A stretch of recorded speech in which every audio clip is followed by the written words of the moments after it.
The atrocities of Hitler are rightfully recognized as beyond abhorrent, but we must continue to be vigilant to make sure they never happen again. We must never forget. But we also must never stop learning. Here's another story of genocide that for some reason history has erased.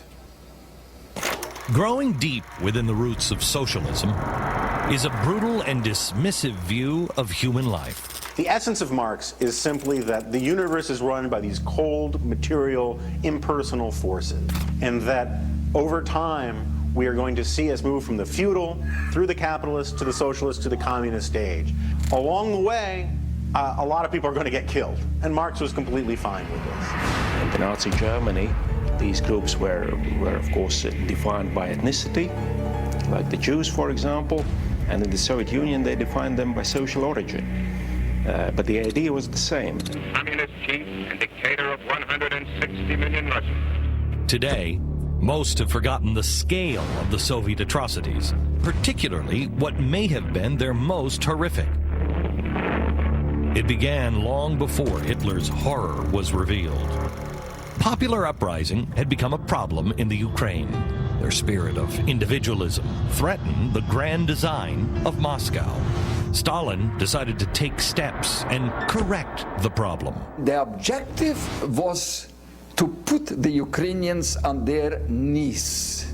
Stalin forced peasants to give up their farms under the banner of collectivization. And it is the peasants who are the army of nationalism. So what do? You got to crush them.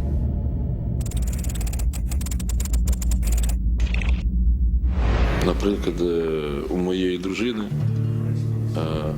дідусь, який у 33-му році помер, був арештований за те, що він не захотів йти в колгосп. Просидів у тюрмі. Поки він сидів у тюрмі, його дружину змусили, щоб вона написала документ про розлучення. Бо в тебе дід приходить з тюрми, в його нема дружини, вона відлучена. Немає можливості зустрітися з дітьми, в його нема хати, в його нема землі, в його нема нічого. Це таких історій мільйони. Stalin took everything. Their independence, their livelihoods, and even their food, plunging the Ukraine into famine. And while the people were starving, it wasn't because the food wasn't growing. Grain production was skyrocketing. Instead of giving the grain to starving people, the Soviets exported it to fund their centrally planned industrialization. How the Soviets dealt with the hunger was inhuman. Она заходит. А кто у вас здесь помер? Давай. Там до одной, значит, женщина сама лежит, опухшая, понимаю. Так, говорит, давай ее сейчас заберем, что она все равно помрет завтра, за ней еще ехать нужно будет сегодня. Она просит, что да я же еще живу, я жить хочу, я... Скинули з вода. Як стануть землею закопувати, то я мала не ходила на кладбище, а люди такі вже дорослі ходили. Казали, земля ворушилася, як закриють цю землю.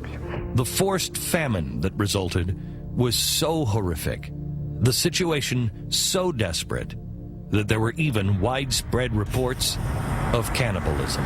I was once with a group of people going to one part of Ukraine, and I said, is there some older lady that could tell me something about what happened? What the woman told him next, he would never forget.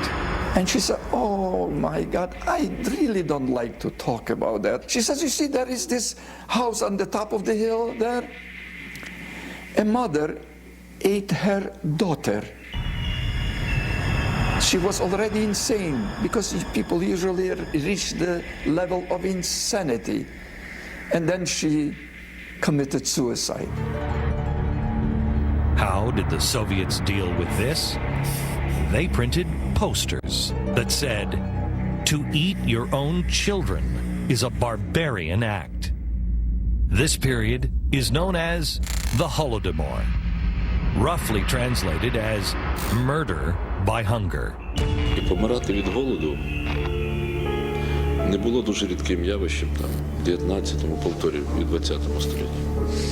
Але є дві різниці. Смерть від голоду і вбивство голоду.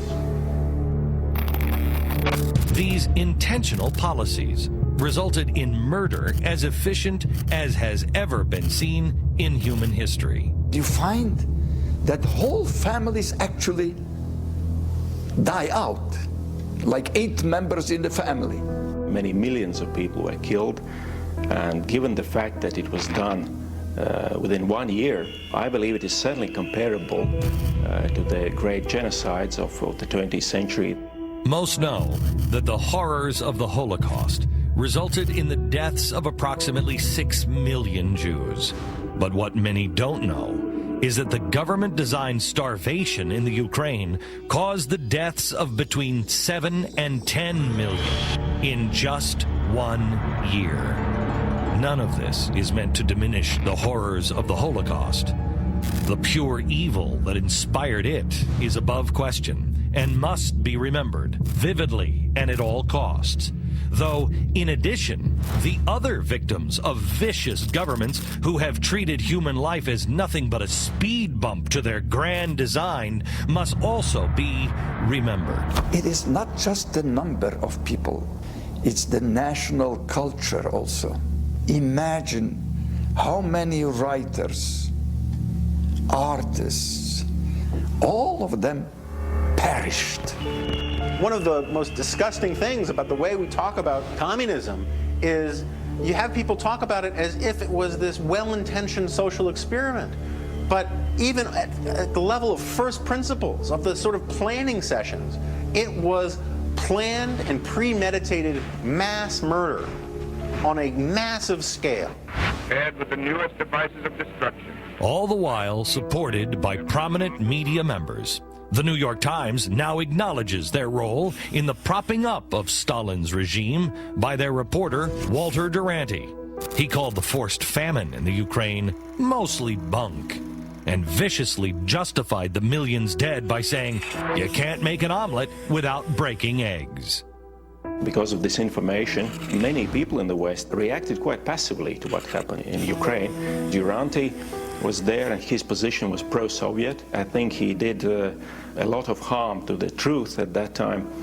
He reported, no, there is no famine in Ukraine, but there is widespread mortality due to diseases of malnutrition. Yet, still, even in August of last year, The Times wrote in a book review that despite the fact that Friedrich Engels, one of the founders of communism, was an advocate of ethnic cleansing, he would have been a fine man to drink with. And it is surely true that Engels' larger critique of capitalism resonates down the ages. Але визнати цю трагедію – це не тільки визнати геноцид українського народу. Це треба визначити злочинність не тільки сталінського режиму, а самого комуністичного ладу. А це, на мій погляд, ще досить складна дискусія для дуже багатьох людей. І, на жаль, в тому числі і Європі. And apparently, here in America as well. It is up to us to know the truth so our children don't face the same threat ever again. Each year, Ukrainians gather to remember the Holodomor by lighting 25,000 candles. Why 25,000? Because during this intentional famine, they lost 25,000 people every single day.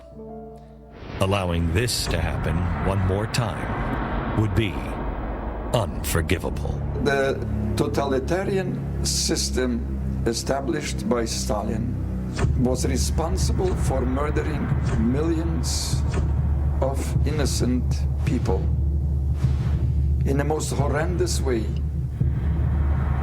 and nobody was interested in knowing about it. The question is, what kind of people are we?